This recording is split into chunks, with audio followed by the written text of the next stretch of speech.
یو ختم در تخیمه زنانه هم کولی شي او نارینه هم کولی شي.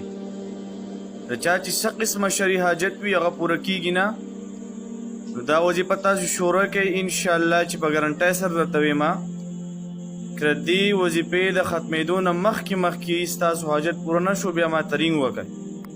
د وظیفې لپاره اجازت شرط نه دی، لیکن که څوک وایي چې زما وظیفه کې اثر پیدا شي، زه به کوم کار کوم هغه کار زر تر زره وشي، نو زما له طرفه ستاسو ته بالکل اجازت دی په دې شرط باندې چې تاسو دا ویډیو مخکې شیر کړئ، نو په دې کې به زما له طرفه تاسو ته اجازت هم میلاو شي او ستاسو دپاره به صدقه جاریه هم وګرځولی شي.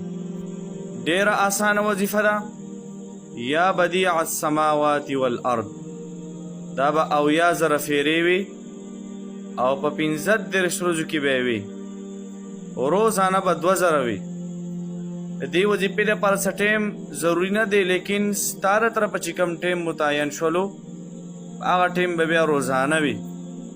داسې نه چې یو ورځې په یو ټایم ووي او بله ورځې په بل ټایم ووي، په یو ټایم باندې به روزانه وي. انشاءالله چې ستا څه شرعي حاجت وي دا وظیفه به تا ختمه کړې هم نه وي، د دې وظیفې د ختمېدو نه مخکې به الله تعالی ستا حاجتونه پوره کړي وي. دوستانو زموږ چینل سبسکرایب کې او د غنټې بټن دباو کې چې د نوې ویډیو نوټیفیکیشن تاسو ته په ټایم باندې ملاويږي. شکریہ.